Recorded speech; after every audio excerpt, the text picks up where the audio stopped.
అందరికీ నమస్తే. Welcome to political radio channel. మన ఛానల్ని ఇంకొంతమందికి దగ్గర చేద్దామన్న ఉద్దేశంతో పోస్టల్ డిపార్ట్మెంట్లో పోస్ట్మెన్ టు పిఏఎస్సీ ఎగ్జామ్ నోటిఫికేషన్ ఇచ్చారు. జూలై 20 ఎగ్జామ్ జరుగుతుంది. ఈ ఎగ్జామ్కి సంబంధించి పిఓ రెగ్యులేషన్ యాక్ట్ 2024 ఇట్లా కొన్ని కొత్త సెక్షన్లో కొత్త రూల్స్ వచ్చాయి. అదే కాకుండా అభ్యర్థులకి మెటీరియల్ ఎక్కడ దొరుకుతుందో కూడా తెలియట్లా. కొంతమంది దీన్నే ఆసరాగా తీసుకొని వ్యాపారం చేయడం స్టార్ట్ చేశారు. సో నేను చేసేది ఏంటంటే, ఈ పోస్ట్మెన్ టు పిఏఎస్సీ ఎగ్జామ్ సిలబస్ ఏదైతే ఉందో సిలబస్లో పాయింట్ టు పాయింట్ మొత్తం నేను ఫ్రీగా క్లాసుల రూపంలో ఇద్దామని డిసైడ్ అయ్యాను. ముఖ్యంగా ఈ పోస్ట్మెన్ టు పిఏఎస్సీ ఎగ్జామ్ సిలబస్ని మనం ఒకసారి అబ్జర్వ్ చేస్తే పిఓ గైడ్లో పార్ట్ 1, సెక్షన్ 1, సెక్షన్ 3, సెక్షన్ 4 ఇన్ని వస్తాయి. తర్వాత production services, IT modernisation 1.0, 2.0, PO guide part 2లో వచ్చేసి foreign post regulations, manual volume 6లో పార్ట్ 1, పార్ట్ 3లో chapter 1, chapter 2, updated SB orders అంటే 2024 31 డిసెంబర్ దాకా ఎస్బీ ఆర్డర్స్ వరకు వస్తాయి. అలాగే పోస్టల్ మాన్యువల్ వాల్యూమ్ 7 ఆర్ఎంఎస్ గురించి, తర్వాత ఫారెన్ పోస్ట్ మాన్యువల్. ఈ 100 మార్క్స్ ఎగ్జామ్లో 50 మార్క్స్ అనేది పోస్టల్ డిపార్ట్మెంట్ గురించి ఉంటుంది. ఈ 50 మార్కుల సిలబస్ ఇది. ఇంకో 50 మార్కులు జనరల్ స్టడీస్, దాని గురించి సపరేట్గా వీడియోస్ చేద్దాము.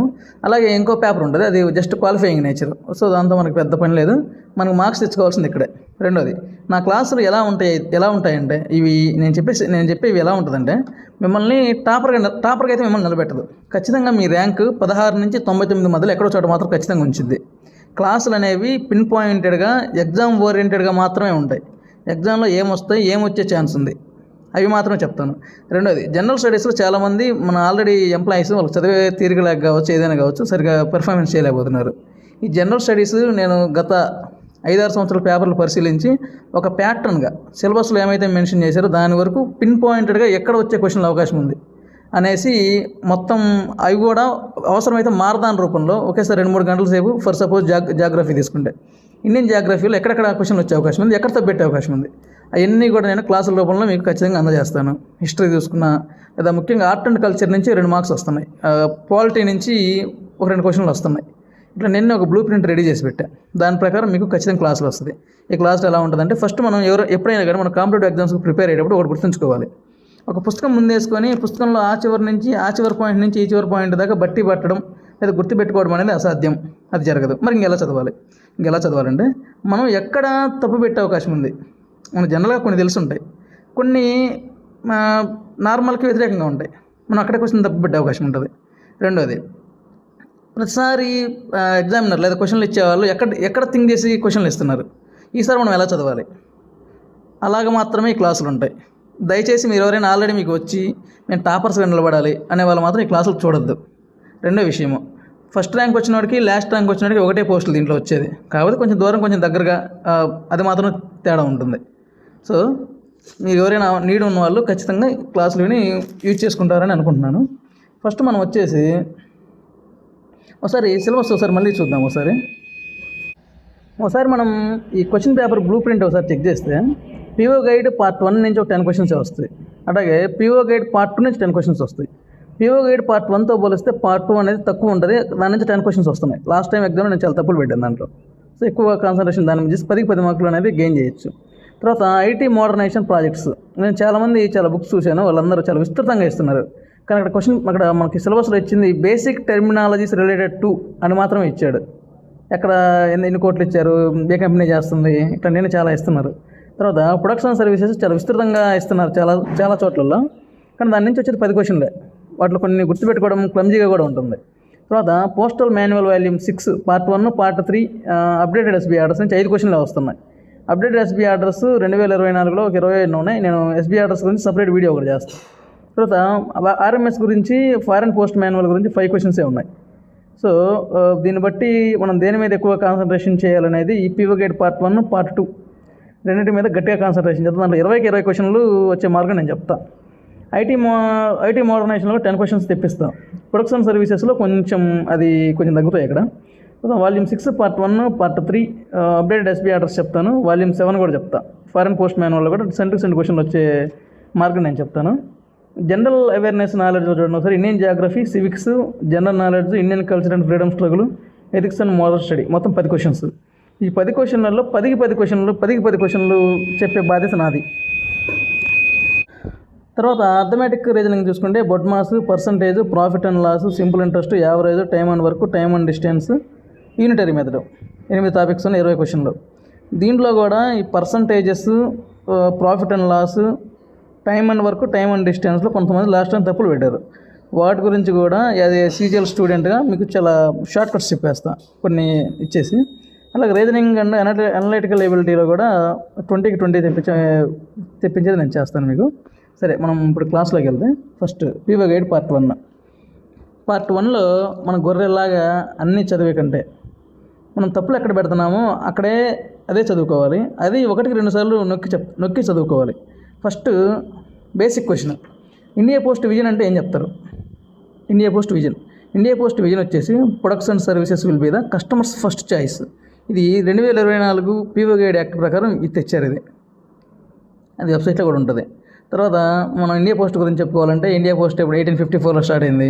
ఫస్ట్ అంతకుముందు షేర్షా గుర్రాల మీద పంపించేవాడు, ఫిరోజ్ షా తుగ్లక్, ఇవన్నీ జనరల్ స్టడీస్లో వచ్చేవి. అవన్నీ ఈ పీవో గైడ్లో అవసరం లేదు. తర్వాత జస్ట్ బ్రీఫ్గా ఇంట్రడక్షన్ చేసుకున్నాం. ఫస్ట్ మన డిపార్ట్మెంట్ అనేది 1854లో లార్డ్ డల్హౌసీ కాలంలో స్టార్ట్ చేశారు. అదే 1854లోనే ఆర్ఎంఎస్ కూడా స్టార్ట్ చేశారు. 1856లో ఏపీఎస్, ఆర్మీ పోస్టల్ సర్వీస్ అనేదాన్ని స్టార్ట్ చేశారు. వీటన్నిటికంటే ముందు అసలు ఇండియాలో ఎన్ని పోస్ట్ ఆఫీసులు ఉన్నాయి? మొత్తం 2024-25 యాన్యువల్ రిపోర్ట్ ప్రకారం 164,987 పోస్ట్ ఆఫీసులు ఉన్నాయి. దాంట్లో 90.4%, దాదాపుగా 137,000 పోస్ట్ ఆఫీస్ వచ్చేసి రూరల్లోనే ఉన్నాయి. మిగతావన్నీ కూడా అర్బన్లో ఉన్నాయి. తర్వాత ఫస్ట్ పోస్ట్ ఆఫీస్ ఎక్కడ సెటప్ చేశారంటే అప్పట్లో అన్నిటికీ బ్రిటిష్ వాళ్ళు పరిపాలించే కాలంలో అన్నిటికీ కేంద్రం వచ్చేసి బెంగాల్, కోల్కతాలోనే 1727లో స్టార్ట్ చేశారు. అలాగే 1773లో మనకి రెగ్యులేటింగ్ యాక్ట్ వచ్చింది. 1774లోనే కోల్కతాలో జనరల్ పోస్ట్ ఆఫీస్ అనేది ఏర్పాటు చేశారు. తర్వాత 1786లో చెన్నైలో జనరల్ పోస్ట్ ఆఫీస్ స్టార్ట్ చేశారు. తర్వాత 1793లో ముంబైలో జనరల్ పోస్ట్ ఆఫీస్ అనేది స్టార్ట్ చేశారు. మన ఇండియా పోస్ట్ హెడ్ క్వార్టర్స్ వచ్చేసి Dak Bhavan, Sansad Marg, New Delhi, pin code 110001. First మనకి పీఓ యాక్ట్లు 2 వచ్చినాయి. 2023లో ఒకటి వచ్చింది, 2024లో వచ్చింది. 2023 అనేది 1898 యాక్ట్ని రీప్లేస్ చేస్తే 2024 అనేది పీఓ రూల్ 1933ని రీప్లేస్ చేసింది. మెయిన్గా దీంట్లో వచ్చిన డిఫరెన్సెస్లో ఇప్పుడు 2024లో చట్టం చేశారు కాబట్టి ఈసారి దాని నుంచి ఎక్కువ క్వశ్చన్లు అడిగే ఛాన్స్ ఉంది. కాబట్టి ఏవైతే మోడిఫికేషన్స్ చేసి ఉన్నారో అవి కొంచెం గట్టిగా చదువుకుందాం. ఫస్ట్ పీఓ యాక్ట్ 2023 ప్రకారము మనకి ఒక స్లోగన్ ఇచ్చారు, maximum governance and minimum government యొక్క పాత్రని వీలైనంత వరకు తగ్గించేసి ప్రజలకు ఇచ్చే గవర్నెన్స్ని మాత్రం పెంచాలనేది దీని యొక్క ఉద్దేశం. తర్వాత 1890 యాక్ట్ అనేది కొంచెం బల్కీగా ఉంటే 2023లో దాన్ని కాంపాక్ట్ చేశారు. దాంట్లో 77 సెక్షన్లు ఉంటే దీంట్లో వచ్చేసి 16 సెక్షన్లు చేశారు. అంటే ఇవన్నీ గుర్తుపెట్టుకోవాల్సిన అవసరం లేదు, జస్ట్ మీకు బ్రీఫ్గా ఇంట్రడక్షన్ లాగా చెప్తున్నాను. ఫస్ట్ ఇప్పటి నుంచి క్వశ్చన్లు వచ్చే చెప్తున్నాను. ఫస్ట్ మన ఐటీ మినిస్టర్ వచ్చేసి అంటే మినిస్టర్ ఆఫ్ కమ్యూనికేషన్ వచ్చేసి Shri Jyotiraditya Scindia. State of the minister వచ్చేసి డాక్టర్ చంద్రశేఖర్ పెంబసాని, మన రాష్ట్రం నుంచి గుంటూరు ఎంపీగా గెలిచారు ఆయన. ఫస్ట్ మన డిపార్ట్మెంట్ ఆఫ్ పోస్ట్ హెడ్గా వచ్చేసి సెక్రటరీ ఉంటారు. ప్రజెంట్ సెక్రటరీగా పనిచేసి వందిత కౌల్, ఎంతవరకు సరిపోయింది. రెండోది ఇదన్నిటి మీద ఒక బోర్డు ఒకటి ఉంటుంది. ఆ బోర్డుకి హెడ్ వచ్చి సెక్రటరీ వందిత కౌల్ గారు ఉంటారు చైర్మన్గా. తర్వాత ఒక 2 పర్మనెంట్ ఇన్వైటీస్ ఉంటారు. తర్వాత ఒక 7 మెంబర్స్ ఉంటారు. లాస్ట్ టైంలో 6 మెంబర్స్ ఉండేవాళ్ళు, ఈసారి ఒకరిని పెంచారు, 7 మెంబర్స్ అయ్యారు. వాళ్ళని మనం గుర్తుపెట్టుకోవచ్చు. టెక్నాలజీకి ఒకళ్ళు, ఆపరేషన్స్కి ఒకళ్ళు, పర్సనల్కి ఒకళ్ళు, ఫైనాన్షియల్ సర్వీస్కి ఒకళ్ళు, ఇన్ఫ్రాస్ట్రక్చర్కి ఒకళ్ళు, సర్వీస్ క్వాలిటీ అండ్ మార్కెటింగ్ ఒకళ్ళు, హ్యూమన్ రిసోర్స్ డెవలప్మెంట్కి ఒకళ్ళు. ఇవన్నీ గుర్తుపెట్టుకోమాకండి. జస్ట్ 7 ఉంటారు. 2 పర్మనెంట్ ఇన్వైటీస్ ఉంటారు. సెక్రటరీ చైర్మన్గా ఉంటారు. సెక్రటరీ వచ్చేసి వందిత కౌల్ గారు, ఇది ఒకటి గుర్తుపెట్టుకోండి. తర్వాత అదర్ బోర్డ్స్ ఎవరు ఉంటారంటే postal service staff welfare board అని ఒక బోర్డు ఉంటుంది. ఆ బోర్డుకి చైర్మన్గా వచ్చేసి మినిస్టర్ గారు ఉంటారు. దానికి వైస్ చైర్మన్ వచ్చేసి సెక్రటరీ ఆఫ్ పోస్ట్ ఉంటారు. తర్వాత postal sports and cultural board, దీనికి మాత్రం రాజకీయ నాయకులు ఎవరో ఉండరు. చైర్మన్గా సెక్రటరీ గారు మాత్రమే ఉంటారు, సెక్రటరీ పోస్ట్ గారు ఉంటారు. తర్వాత ఆర్మీ పోస్టల్ సర్వీస్ మొదట్లో చెప్పుకున్నట్టుగా 1856లో స్టార్ట్ చేశారు. 1854లో పోస్టల్ డిపార్ట్మెంట్ అండ్ ఆర్ఎంఎస్, 1856లో ఏపీఎస్ స్టార్ట్ చేశారు. ఫస్ట్ అతను ఇప్పుడు హెడ్ ఆఫ్ ద ఏపీఎస్ ఎవరంటే మేజర్ జనరల్ ఎంకే ఖాన్ గారు, గుర్తుపెట్టుకోవాలి. దీన్ని మనం ఏమంటామంటే బేస్ సర్కిల్ అని కూడా అంటాం, 0 సర్కిల్ అనేసి.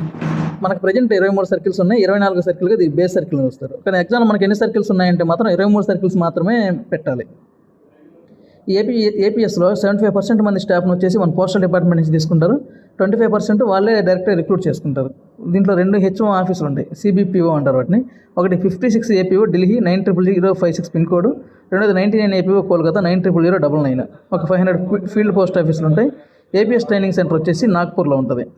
కమ్టీ నాగ్పూర్. రెండోది పోస్టల్ సర్కిల్స్ ఒకసారి చూద్దాం. మొత్తం 23 సర్కిల్స్ ఉంటాయి. హెడ్ ఆఫ్ ది ఒక సర్కిల్కి వచ్చేసి చీఫ్ పోస్ట్ మాస్టర్ జనరల్ ఉంటారు. లేటెస్ట్గా ఫామ్ అయిన సర్కిల్ వచ్చేసి Telangana. Latest postal head quarter వచ్చేసి ఫామ్ అయింది మాత్రం విజయవాడ. తర్వాత ఈ 23 సర్కిల్స్లో ఒక్కొక్క సర్కిల్కి ఒక్కొక్క పిఏఓ ఉంటుంది, పోస్టల్ అకౌంట్స్ ఆఫీస్ అంటాం. ఏపీఎస్కి మాత్రం పిఏఓ ఉండదు. మరి ఏపీఎస్కి పిఏఓగా ఏది పనిచేస్తుంది అంటే నాగపూర్ హెడ్ క్వార్టర్గా ఉన్నది మాత్రం పనిచేసేది. ఇది మాత్రం ఖచ్చితంగా గుర్తుపెట్టుకోవాలి, క్వశ్చన్ ఇక్కడ వచ్చే అవకాశం ఉంది. తర్వాత సర్కిల్స్ చూసుకుంటే మిగతా అన్నీ మనకు తెలుసు, కానీ ఈ 23 సర్కిల్స్లో కొన్ని మనం గుర్తుపెట్టుకోవాలి. ఫర్ సపోజ్ ఇక్కడ కొన్ని యూటీలు కొన్ని సర్కిల్స్ కిందకు వచ్చేస్తాయి. పుదుచ్చేరి, పాండిచ్చేరి యూటీ ఉంది కదా, పాండిచ్చేరి యూటీలో 3 భాగాలు ఉంటాయి. పాండిచ్చేరి, యానాం, మాహే. ఈ మూడు స్టేట్స్లో ఉంటాయి. ఫర్ సపోజ్ తమిళనాడుకి దగ్గరగా ఉండే పాండిచ్చేరి తమిళనాడు సర్కిల్లో ఉంటుంది. హెడ్ క్వార్టర్ వచ్చేసి చెన్నై. ఇప్పుడు ఆంధ్రప్రదేశ్కి దగ్గరగా ఉండేది యానం. అప్లోడ్ చేయాలంటే సో మనం ఇక్కడ గుర్తుపెట్టుకోవాల్సింది ఏంటంటే ఈ పుదుచ్చేరి కింద ఉన్న 3 యూటీస్లో యానాం వచ్చేసి ఏపీకి దగ్గరగా ఉంటుంది కాబట్టి అది ఏపీలో కలిపారు. పుదుచ్చేరి తమిళనాడు దగ్గర ఉండదు, తమిళనాడు సర్కిల్లో కలిపారు. ఇది ఏదైతే మాహే ఉందో అది కేరళకి దగ్గరగా ఉంటుందో కాబట్టి కేరళలో కలిపారు. సో ఈ 3 మాత్రం ఖచ్చితంగా గుర్తుపెట్టుకోవాలి. డైరెక్ట్ పుదుచ్చేరి ఏ సర్కిల్లో, పుదుచ్చేరి యూటీ ఏ సర్కిల్లో అంటే 3 సర్కిల్లో వచ్చేది ఆప్షన్ పెట్టాలి. ఓన్లీ పుదుచ్చేరి అంటే తమిళనాడు పెట్టాలి. తర్వాత కొన్ని హెడ్ క్వార్టర్లు అనేవి అన్ని హెడ్ క్వార్టర్లు రాజధానులు ఉంటాయి, కొన్ని మాత్రం వేరే ఉన్నాయి. For suppose Haryana head quarter ఎక్కడ ఉంది, అంబాలాలో ఉంది. ఖచ్చితంగా గుర్తుపెట్టుకోవాలి ఇది. తర్వాత లక్షద్వీప్ వచ్చేసి కేరళ, అది పెట్టేయచ్చు, మనం ఇబ్బంది ఏం లేదు. తర్వాత సిక్కిం అనేది మనం నార్త్ ఈస్ట్ స్టేట్ కింద లెక్కేసుకొని షిల్లాంగ్ అని పెడతాం, కానీ సిక్కిం అనేది వెస్ట్ బెంగాల్లో ఉంటుంది, అండమాన్ అండ్ నికోబార్లో కూడా. అట్లా గుజరాత్ యొక్క హెడ్ క్వార్టర్స్ వచ్చేసి అహ్మదాబాద్, గాంధీనగర్ కాదు, అహ్మదాబాద్ అని మనం ఖచ్చితంగా పెట్టాలి. తర్వాత నార్త్ ఈస్టర్న్ వరకు మొత్తం 7 స్టేట్స్కి షిల్లాంగ్ ఉంటుంది. అస్సాంకి ఒకటి మాత్రం సపరేట్గా ఉంటుంది, అస్సాంకి వచ్చేసి గౌహతినే ఉంటుంది. మిగతా 6 స్టేట్స్కి వచ్చేసి షిల్లాంగ్ ఉంటుంది. సో ఇవన్నీ మనం గుర్తుపెట్టుకోవాలి. 23 సర్కిల్స్, బేస్ సర్కిల్ 0తో చూస్తాము. తర్వాత సెంటర్ ఆఫ్ ఎక్సలెన్స్, సెప్ట్ అంటాం కదా మనం. సెప్ట్లు ఎక్కడెక్కడ ఉన్నాయి? సెప్ట్ అనగానే మనకు మైసూర్ ఒకటి గుర్తొస్తుంది, హైదరాబాద్ ఒకటి గుర్తొస్తుంది. కానీ సెప్ట్లు వచ్చేసి మొత్తం 6 ఉంటాయి. 6లో ఒక 2 పేర్లు మాత్రం మనం ఖచ్చితంగా గుర్తుపెట్టుకోవాలి. సహరాన్పూర్ ఉత్తరప్రదేశ్, ఇంకోటి బీహార్లో దర్భంగా బీహార్. ఖచ్చితంగా క్వశ్చన్ అడిగాడు అనుకోండి, సహరాన్పూర్ ఏ స్టేట్లో ఉందంటే మనం చెప్పలేము అది. తర్వాత మైసూర్ అంటే మనకి కర్ణాటక అని తెలుసు, మధురై అంటే తమిళనాడు అని తెలుసు, గౌహతి అంటే అస్సాం అని తెలుసు, వడోదర అంటే గుజరాత్ అని పెట్టేస్తాం, అది ఎవరైనా పెట్టేస్తారు. తర్వాత Rafi Ahmed Kidwai national postal academy, రక్మా అంటాం కదా, దాని హెడ్ క్వార్టర్స్ వచ్చేసి గజియాబాద్. ఈ రఫీ అహ్మద్ కిద్వాయి అంటే ఎవరు? అతను ఫస్ట్ కమ్యూనికేషన్ మినిస్టర్.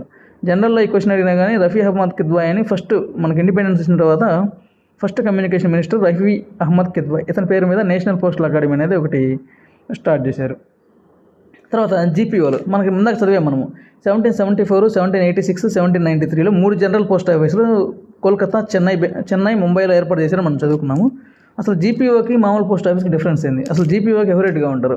జీపీఓలు ఇప్పుడు మన కంట్రీలో ఎన్ని ఉన్నాయి? మన కంట్రీలో మొత్తం జీపీఓలు 27 ఉన్నాయి. 27 నెంబర్తో ఇంకోటి వస్తుంది. పోస్టల్ స్టోర్స్ డిపోలు కూడా మొత్తం 27 ఉన్నాయి. రెండింటిని మనం గుర్తుపెట్టుకోవచ్చు. అట్లాగే జనరల్ పోస్ట్ ఆఫీసులు ఈక్వల్ టు ఒక డివిజన్ లాగా ఉంటాయి. జనరల్ పోస్ట్ ఆఫీస్కి హెడ్లుగా మొత్తం 3 ఉంటారు. ఒకటి ఫస్ట్ క్లాస్ పోస్ట్ మాస్టర్ ఉంటారు, ఒకళ్ళేమో డీజీ ఉంటారు, డైరెక్టర్ జనరల్ ఉంటారు, ఒకళ్ళు వచ్చేసి ఒక్క నిమిషం ఇంకోటి ఏమో వచ్చేసి డైరెక్టర్, ఇంకోటేమో సిపిఎం. 3 ఉంటారు, senior post master, director, CPM. మన కంట్రీలో వచ్చేసి మొత్తం 27 ఉన్నాయి కదా. 23 సర్కిల్లో 23 ఉంటే ఒక 4 ఏరియాల్లో మాత్రం ఒక్కొక్క దాంట్లో 2 ఉన్నాయి. దానికి మనం కోడ్ పెట్టుకోవచ్చు. మహారాష్ట్ర, మధ్యప్రదేశ్, ఒడిషా, ఢిల్లీ. ఈ 4 చోట్ల మాత్రం 2 జీపీఓలు ఉన్నాయి. క్వశ్చన్ అడిగేది ఇక్కడే, ఇట్లాంటి క్వశ్చన్లు అడుగుతాడు. జీపీఓ అంటే ఏందని అడగడు, జీపీఓ హెడ్ అని ఎవరిని అడగరు. కానీ ఖచ్చితంగా ఏ స్టేట్లో 2 జీపీఓలు ఉన్నాయని అడిగినప్పుడు ఖచ్చితంగా వీటిని గుర్తుపెట్టుకోవాలి. మహారాష్ట్ర, మధ్యప్రదేశ్, ఒడిషా అండ్ ఢిల్లీ. ఓకే. తర్వాత పోస్టల్ స్టోర్స్ డిపోలు చెప్పాను, వీటన్నిటిలో చాలా ఉన్నాయి. నాసిక్ అండ్ హైదరాబాద్ 2 మాత్రం గుర్తుపెట్టుకోవాలి. స్టాంప్స్ అక్కడ ప్రింట్ చేస్తారు. పోస్టల్ ఫామ్స్ వచ్చేసి ఒక 4 చోట్ల చేస్తారు, భువనేశ్వర్ అండ్ త్రివేంద్రం కొన్ని చోట్ల. సో మనం ఖచ్చితంగా గుర్తుపెట్టుకోవాల్సింది ఏంటంటే నాసిక్, హైదరాబాద్, అలీగఢ్, కోల్కతా, నాసిక్ ఇక్కడ పోస్టల్ ఫామ్స్ ఎన్ని అడగరు. ఖచ్చితంగా అడిగేది ఏంటంటే స్టాంప్స్ ఎక్కడ ప్రింట్ చేస్తారు, Nashik and Hyderabad. PO guide 2024 act ప్రకారం పోస్టల్ డిపార్ట్మెంట్కి లెటర్స్ మీద ఇంతకుముందు గుత్తాధిపత్యం ఉండేది, కానీ దాన్ని తొలగించేశారు. మనకు ఓన్లీ ప్రజెంట్ గుత్తాధిపత్యం అనేది ఓన్లీ స్టాంప్స్ మీదే ఇచ్చారు. ప్రైవేట్ ప్లేయర్స్ కూడా లెటర్లు, వాళ్ళ సొంత లెటర్లు చట్టం ప్రకారం చేసుకొని వాళ్ళు సర్క్యులేట్ చేసుకోవచ్చు. సో అది ఒకటి గుర్తుపెట్టుకోవాలి ఖచ్చితంగా. మా టోటల్గా 27 పిహెచ్డీలు ఉన్నాయి పోస్టల్ స్టోర్స్ డిపోలు. అంతకుమించి ఇక్కడ క్వశ్చన్ అడిగే అవకాశం లేదు. తర్వాత RLO, return letter office. Return letter office అంటే ఏం అడ్రస్ సరిగా లేని సెంటర్లు సరిగా లేని అన్ని ఆర్ఎల్ఓకి పంపిస్తారని మనకు తెలుసు. కానీ ఆర్ఎల్ఓ గురించి మనం గుర్తుపెట్టుకోవాల్సిన పాయింట్లు మూడు ఉన్నాయి. మన దేశంలో ఏదైనా ఒక లెటర్ని కస్టమర్కి తెలియకుండా ఓపెన్ చేసే అధికారం ఉన్నది ఏకైక ఆఫీస్ వచ్చేసి ఆర్ఎల్ఓ. దాన్ని రిటర్న్ లెటర్ ఆఫీస్ అంటారు. రెండో క్వశ్చన్ ఎక్కడి నుంచి వస్తుందంటే రిటర్న్ లెటర్ ఆఫీస్ ఆర్ఎల్ఓకి ఎవరు హెడ్గా ఉంటారు? పోస్ట్ మాస్టర్లో వీళ్ళు ఎవరు హెడ్గా ఉంటారు? మేనేజర్ హెడ్గా ఉంటాడు. ఓన్లీ మేనేజర్ హెడ్గా కలిగిన ఆఫీస్ వచ్చేసి రిటర్న్ లెటర్ ఆఫీస్. మిగతాదంతా కూడా సార్టింగ్ ఆఫీసర్ అని అసిస్టెంట్ రికార్డ్ ఆఫీసర్ ఇలా ఉంటే ఓన్లీ ఆర్ఎల్ఓకి మాత్రం మేనేజర్ ఒక్కడే ఉంటాడు. ఈ ఆర్ఎల్ఓ ఇంకా ఏం చేస్తుందంటే ప్రొహిబిటెడ్ లెటర్స్ని కూడా చేస్తుంది. ఇక్కడ అడిగే క్వశ్చన్ ఇంకోటి ఉంది. ఎన్ని రోజుల్లో ఆర్ఎల్ఓకి చేరిన ఒక ఆర్టికల్ని అది స్మాష్ చేస్తుంది అంటే అన్రిజిస్టర్డ్ ఆర్టికల్ అయితే 15 రోజులు, ఇది గుర్తుపెట్టుకోవాలి. మిగతా లెటర్లు ఏ అయినా కూడా 30 రోజులు. అన్రిజిస్టర్డ్ అయితే 15 రోజులు, రిజిస్టర్ కానీ వీపీలు కానీ అయితే 30 రోజులు.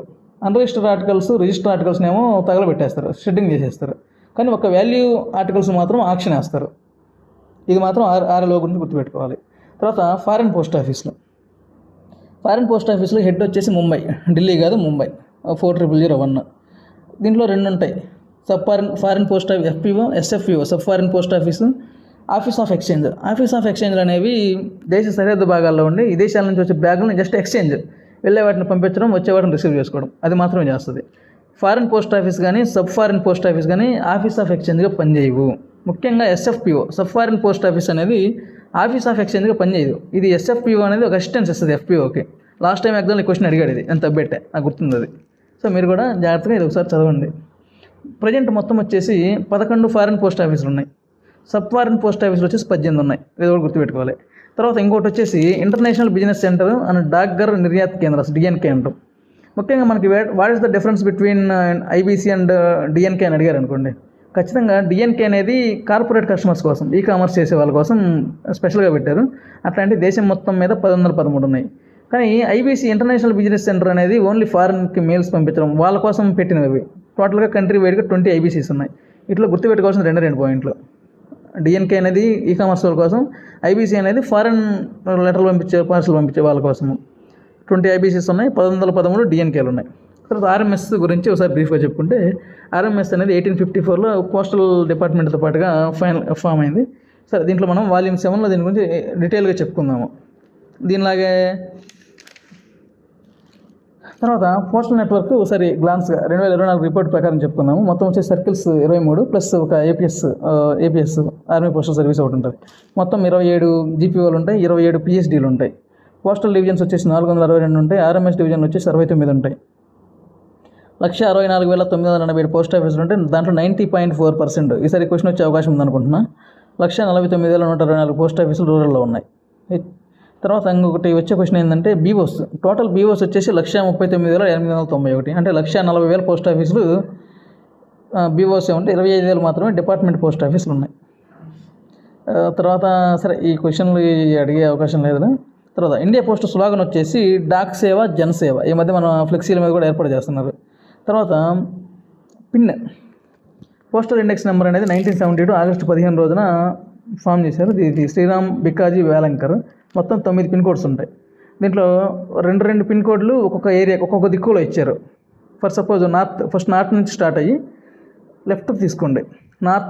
నార్త్లో ఉండే స్టేట్స్ 1,2, తర్వాత వెస్ట్కి వచ్చిన తర్వాత 3,4, తర్వాత సౌత్కి వచ్చిన తర్వాత 5,6. మన ఏపీ తెలంగాణ 5, కర్ణాటక 6 వస్తుంది అనుకుంటా.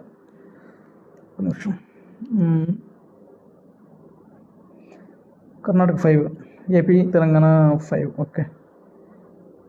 ఈ కేరళ తమిళనాడు 6 వస్తున్నాయి. తర్వాత ఈస్ట్ వచ్చేసరికి ఈస్ట్లో వచ్చాయి west Bengal, Sikkim, Odisha, north eastern states, వీటన్నిటికి 7-8 వస్తుంది. 9 వచ్చేసి ఏపీఎస్ ఆర్మీ పోస్టల్ సర్వీస్కి ఇచ్చారు.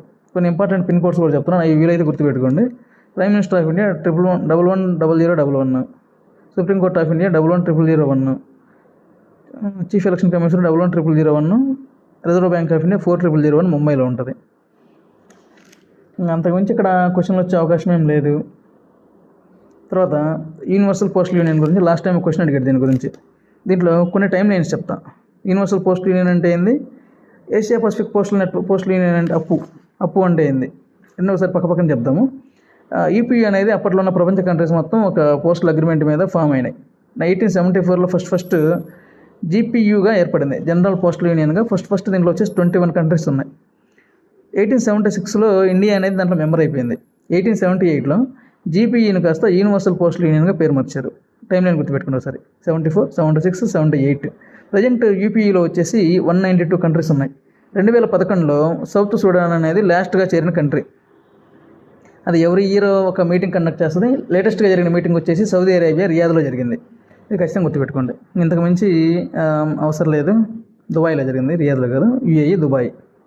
తర్వాత ఏషియా పసిఫిక్ పోస్టల్ నెట్వర్క్. దీంట్లో వచ్చేసి 32 కంట్రీస్ ఉంటాయి. ఫస్ట్ 1961లో బ్యాంకాక్లో దీన్ని ఫామ్ చేశారు. 1962 నుంచి అమల్లోకి వచ్చింది. 1973లో ఇండియా జాయిన్ అయింది. 1970లో ఏషియా పసిఫిక్ పోస్టల్ కాలేజ్ అని ఒకదాన్ని థాయిలాండ్ బ్యాంకాక్ రాజధానిగా అక్కడ ఫామ్ చేశారు. దీంట్లో వచ్చి 32 కంట్రీస్ ఉంటాయి. అంతకుమించి దీంట్లో గుర్తుపెట్టుకోవాల్సింది ఏమీ లేదు. కాకపోతే ఇంకొకటి ఏంటంటే latest current affair, India Africa postal leaders meet వచ్చేసి 2024లో ఢిల్లీలో జరగలేదు, ముంబైలో జరిగింది. ఎక్కడ జరిగిందంటే ముంబైలోనే పెట్టేశారు మనం. తర్వాత క్లాస్ 2లో వచ్చేసి ఎన్ని పోస్ట్ ఆఫీసులు ఉన్నాయి మన దగ్గర మీకు తెలిసిందేగా. Head post office, sub post office, branch post office. బీఓఎస్లో మ్యాక్సిమం అవర్స్ 5 hours అని లాస్ట్ టైం క్వశ్చన్ అడిగాడు. Head post office, sub post ఆఫీస్లో వర్కింగ్ అవర్స్ని డిసైడ్ చేసేది సిపిఎంజీ. ఇన్ కేసు వర్కింగ్ అవర్స్ని ఎక్స్టెన్షన్ చేసే పవర్ ఎవరికి ఉందంటే DG post, director general post office వాళ్ళకు ఉంది. ఇది మాత్రం ఖచ్చితంగా గుర్తుపెట్టుకోవాలి. తర్వాత దీంట్లో రకరకాల హెచ్ఓలు ఉన్నాయి, వాటి మీద క్వశ్చన్లు వచ్చే అవకాశం లేదు. సబ్ పోస్ట్ ఆఫీసులు మొత్తం 6 రకాలు ఉంటాయి. వీటిలో కూడా క్వశ్చన్లు వచ్చే అవకాశం లేదు. కాకపోతే ఒకసారి బ్రీఫ్గా చెప్తాను. సి క్లాస్ ఎస్ఓలు సింగిల్ హ్యాండెడ్, బి క్లాస్ అంటే 2 ఉంటారు, ఏ క్లాస్ అంటే 3 ఉంటారు. తర్వాత ఎల్ఎస్జిఎస్ఓ, హెచ్హెచ్జిఎస్ఓ, ఎండిజిఎస్ఓ. దీంట్లో ఎల్ఎస్జిఎస్ఓని, హెచ్హెచ్జిఎస్ఓని సెక్షన్ గ్రేడ్ పోస్ట్ ఆఫీసులు అంటే, ఏబీసీ క్లాస్ ఎస్ఓని వచ్చేసి టైమ్ స్కేల్ పోస్ట్ ఆఫీసులు అంటారు. బ్రాంచ్ ఆఫీస్ గురించి చెప్పిన తర్వాత క్వశ్చన్లు వచ్చేది ఇక్కడ నైట్ పోస్ట్ ఆఫీస్లో. నైట్ పోస్ట్ ఆఫీసులు ప్రజెంట్ కంట్రీ వైడ్గా 130 పోస్ట్ ఆఫీసులు ఉన్నాయి. దీంట్లో సిపిఎంజీ వచ్చేసి నాకు చెప్పానుగా, వర్కింగ్ అవర్స్ని ఫిక్స్ చేస్తే డీజీపీఎస్ దీన్ని ఎక్స్టెన్షన్ చేయాలంటే ఎక్స్టెన్షన్ చేయొచ్చు. నైట్ పోస్ట్ ఆఫీసులు మొత్తం 3 టైం లైన్స్లో మనం విడగొడదాము. వీక్ డేస్ అంటే సోమవారం నుంచి శుక్రవారం దాకా ఒక రకం వర్కింగ్ అవర్స్ ఉంటాయి. శనివారం ఒక రకంగా వర్కింగ్ అవర్స్ ఉంటాయి. హాలిడేస్లో ఒక రకంగా వర్కింగ్ అవర్స్ ఉంటాయి. నైట్ పోస్ట్ ఆఫీసులు ఎక్కడైతే పోస్టల్ నెట్వర్క్ సరిగా అందదో, లేట్ పోస్టేజ్ ఉంటే వాళ్ళ కోసం ఇది నిర్దేశించబడింది. సపోజ్ వీక్ డేస్లో వచ్చేసి 10 AM to 7 PM దాకా చేస్తుంది. వీకెండ్ అంటే శుక్రవారం, శనివారాల్లో వచ్చేసి 10 AM to 8:30 దాకా చేస్తుంది. హాలిడేస్లో వచ్చేసి 5 PM దాకా ఉంటుంది. 10 AM to 5 PM దాకే ఉంటుంది. హాలిడేస్లో కూడా పనిచేసే ఏకైక పోస్ట్ ఆఫీస్ వచ్చేసి నైట్ పోస్ట్ ఆఫీసు. తర్వాత mobile post office. Mobile post ఆఫీసులోనే చాలా ఇంపార్టెంట్, వెహికల్స్లో తిరుగుతూ ఉంటాయి. ఈ మొబైల్ పోస్ట్ ఆఫీసులు అనేవి ఎక్కడైతే పోస్ట్ ఆఫీస్ దగ్గరగా లేదో, జనసంచారం ఎక్కువగా ఉంటుందో, ఎవరైతే ఎక్కువ దూరంలో పోస్ట్ ఆఫీస్ సర్వీసెస్ అందుబాటులో లేవో అక్కడ మొబైల్ పోస్ట్ ఆఫీసులను స్టార్ట్ చేశారు. ఇక్కడ మొబైల్ పోస్ట్ ఆఫీస్ అంటే అందరికీ తెలుసు. మొబైల్ పోస్ట్ ఆఫీస్ గురించి మనం నేర్చుకోవాల్సింది 3 పాయింట్లు. సండేస్, హాలిడేస్లో మొబైల్ పోస్ట్ ఆఫీసులు పనిచేస్తాయా లేదా? ఖచ్చితంగా వాటికి కూడా హాలిడేస్ ఉంటాయి. ఒక క్వశ్చన్ అది. రెండో క్వశ్చన్ వచ్చేసి లెటర్ బాక్స్ ఫెసిలిటీ అనేది మొబైల్ పోస్ట్ ఆఫీసులకు ఉంటుందా? ఖచ్చితంగా ప్రతి మొబైల్ పోస్ట్ ఆఫీస్ ముందు లెటర్ బాక్స్ ఫెసిలిటీ ఒకటి ఉంటుంది. తర్వాత మూడో క్వశ్చన్, అసలు మొబైల్ పోస్ట్ ఆఫీస్లో ఏ సర్వీసులు అలౌ చేయరు? 1 VP and insurance articles book చేయడం అనేది నిషేధము. తర్వాత మనీ ఆర్డర్లు కూడా తీసుకోరు. కానీ మనీ ఆర్డర్లు వచ్చేసి చెన్నై అండ్ నాగ్పూర్లో మాత్రమే మనీ ఆర్డర్లు అనేవి బుక్ చేస్తారు. గుర్తుపెట్టుకోవాలి ఇది. ఎక్కడెక్కడ మొబైల్ పోస్ట్ ఆఫీసులో మనీ ఆర్డర్లు బుక్ చేస్తారని క్వశ్చన్లు ఇచ్చి మనకు 4 సిటీలు ఇచ్చారనుకోండి, మనం పెట్టలేము. సో నాగ్పూర్ అండ్ చెన్నైని మాత్రం గుర్తుపెట్టుకోవాలి. ఇంకో క్వశ్చన్ ఏమొస్తుందంటే మొబైల్ పోస్ట్ ఆఫీసుల్లో ఏమేమి ఆర్టికల్స్ బుక్ చేయరంటే మనం వెంటనే వీపీ అండ్ ఐఎన్ఎస్. ఇప్పుడు మనకి ఆప్షన్ ఎలా ఇస్తారంటే వీపీ ఇంకోటి ఇస్తాడు, లేదా ఇన్సూరెన్స్ ఇంకోటి ఇస్తారు. అలా కాకుండా మనం వీపీ అండ్ ఐఎన్ఎస్ 2 మాత్రం ఖచ్చితంగా గుర్తుపెట్టుకోవాలి. మొత్తం 11 చోట్ల మొబైల్ పోస్ట్ ఆఫీసులు అనేవి ప్రజెంట్ పనిచేస్తున్నాయి. బిజినెస్ అవర్స్ చెప్పేది ఎవరంటే సిపిఎంజీ, వాటిని ఎక్స్టెండ్ చేసేది మనం డీజీ అని చెప్పాం కదా. తర్వాత బ్రాంచ్ పోస్ట్ ఆఫీసుల్లో ఎవరు వర్కింగ్ అవర్స్ని డిసైడ్ చేస్తారంటే కన్సర్న్డ్ సబ్ డివిజనల్ హెడ్ అంటే ఐపీ వాళ్ళు ఒక అవర్ సెట్ చేసి దాన్ని SSP superintendent divisional head approval తోటి దాన్ని అమలు చేస్తాడు. గుర్తుపెట్టుకోవాలి. IPO superintendent 2. తర్వాత లేట్ అవర్స్ అనే ఇంతకుముందు కాలంలో లేట్ అవర్స్లో కూడా మనం పోస్ట్ చేసేసి అన్కౌంటబుల్ ఆర్టికల్కి ₹2, కౌంటబుల్ ఆర్టికల్కి ₹3 ఇచ్చేసి లేట్ అవర్స్లో కూడా మనం పోస్ట్ చేయొచ్చు. కానీ ప్రజెంట్ దాన్ని డిస్కంటిన్యూ చేశారు కాబట్టి 2024 యాక్ట్ ప్రకారం దాన్ని మనం గుర్తుపెట్టుకోవాల్సిన అవసరం లేదు. సండేస్, హాలిడేస్లో పనిచేసే పోస్ట్ ఆఫీసులు ఏంటి అంటే వెంటనే మీరు నైట్ పోస్ట్ ఆఫీసులను మాత్రమే చెప్పాలి, మొబైల్ పోస్ట్ ఆఫీసులు కాదు. అదొక క్వశ్చన్ అది. తర్వాత పోస్ట్ ఆఫీస్ హాలిడేస్ గురించి ఫ్రీక్వెంట్ క్వశ్చన్లు అడుగుతున్నారు. మొత్తం సెంట్రల్ గవర్నమెంట్లో పోస్ట్ ఆఫీసులకు వచ్చేసి 17 హాలిడేస్ ఉంటాయి. దాంట్లో 3 వచ్చేసి నేషనల్ హాలిడేస్ ఉంటాయి, మిగతా 14 కంపల్సరీ హాలిడేస్ ఉంటాయి. ఈ 14 హాలిడేస్లో ఒక 3 మాత్రం సర్కిల్ టు సర్కిల్ వేరీ అయిపోతూ ఉంటాయి. అది మన కంఫర్టబిలిటీని బట్టి డిఫరెంట్ ప్రభుత్వ ఉద్యోగులతో కూడిన ఒక ప్యానల్ ఒకటి ఉంటుంది స్టేట్కి. వాళ్ళు డిసైడ్ చేసిన దాని ప్రకారం ఆ 3 హాలిడేస్ అనే ఇస్తారు. మిగతా ఈ నేషనల్ హాలిడేస్ 3 ఏంటి అనేది మనం గుర్తుపెట్టుకోవాలి. గాంధీ జయంతి, August 15 freedom independence day, republic day, ఈ 3 మాత్రం కంపల్సరీగా ఇస్తారు. తర్వాత ఒక 4 వచ్చేసి ముస్లిం ఫెస్టివల్స్ ఉంటాయి, ఒక 2 వచ్చేసి హిందూ ఫెస్టివల్స్ ఉంటాయి, ఒక 2 క్రిస్టియన్ ఫెస్టివల్స్ ఉంటాయి. 6 బుద్ధ జయంతి, గురునానక్ జయంతి, ఏమున్నాయి అంతే. మిగతా 3 మనం సెట్ చేసుకున్నాయి కాబట్టి. రిలీజియస్ హాలిడేస్ 4, దీపావళి, దసరా, వీటిని గుర్తుపెట్టుకోవాల్సిన అవసరం లేదనుకుంటా. ఈ 3, 3, 11 ఇది మాత్రం ఖచ్చితంగా గుర్తుపెట్టుకోండి.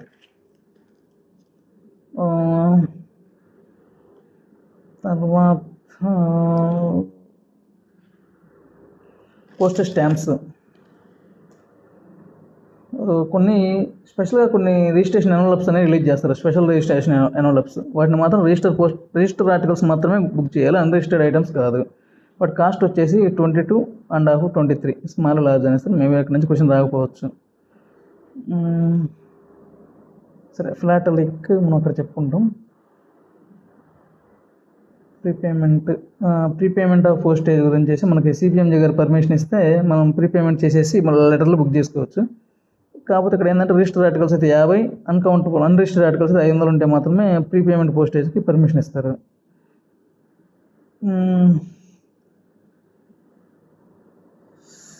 తర్వాత ఫ్రాంకింగ్ మిషన్ గురించి కూడా లాస్ట్ టైం క్వశ్చన్ ఇచ్చారు.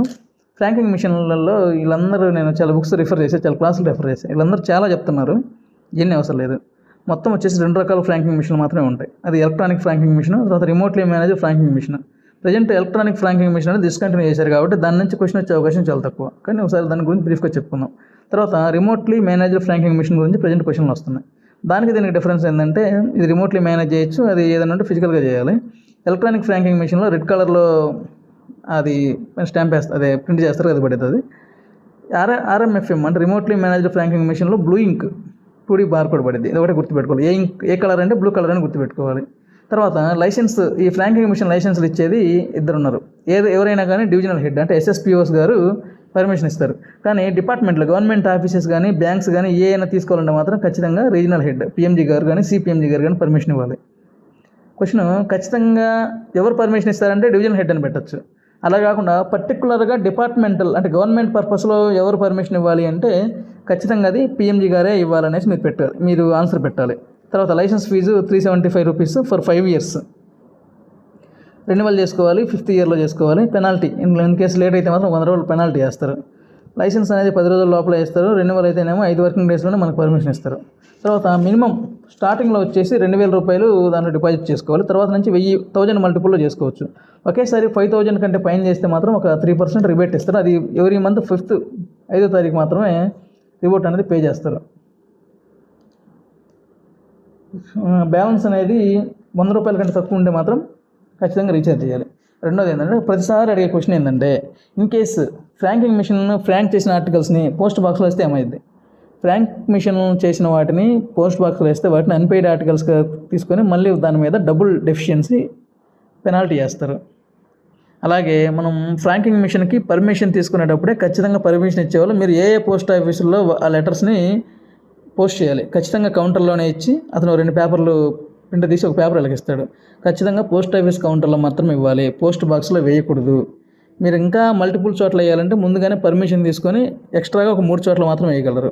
ప్రజెంట్ లైసెన్స్ తీసుకున్నప్పుడు 2 చోట్ల పర్మిషన్ ఇస్తారు. మీకు ఇంకా ఎక్కువ చోట్ల పోస్టింగ్ వేయాలంటే మాత్రం ఇంకొక 3 చోట్ల తీసుకుంటారు. ఇది ఖచ్చితంగా గుర్తుపెట్టుకోవాలి. ఫస్ట్ ఒకసారి మళ్ళీ బ్రీఫ్గా చెప్తాను చూడండి. 5 సంవత్సరాలకు 375 రూపీస్. ఎక్స్పైర్ అయిన తర్వాత మీరు మళ్ళీ రెన్యువల్కి అప్లై చేస్తే 100 రూపాయలు పెనాల్టీ చేస్తారు. 5 డేస్లో రెన్యువల్కి ఇస్తారు. న్యూ లైసెన్స్ అయితే 10 వర్కింగ్ డేస్లో. ఈ ఆర్ఎంఎఫ్ఎం అనేది బ్లూ ఇంక్లో వేస్తే ఎలక్ట్రానిక్ ఫ్రాంకింగ్ మిషన్ అనేది రెడ్ కలర్లో ప్రింట్ వేస్తుంది. ఫస్ట్ రీఛార్జ్ వచ్చేసి 2,000లో చేయాలి. మినిమం రీఛార్జ్ 1,000 రూపాయలు. 100 రూపాయల కంటే రీఛార్జ్ తప్పితే ఖచ్చితంగా రీఛార్జ్ చేసుకోవాలి. 5,000 కంటే ఎక్కువ ఒకేసారి డిపాజిట్ చేస్తే 3% రిబేట్ ఇస్తారు. Okay, half an hour video అయిపోయింది. మిగతా పిఓ గైడ్ ఇంకొక 2 హాఫ్ అన్ అవర్లు అవుతుంది. ఏదైతే నొక్కి 1-2 సార్లు గుర్తుపెట్టుకోమంటున్నానో అవి మాత్రం గుర్తుపెట్టుకోండి, మీకు ఖచ్చితంగా మంచి మార్క్స్ వస్తాయి. చూసినందుకు ధన్యవాదాలు. వీలైతే లైక్ చేసి షేర్ చేయండి.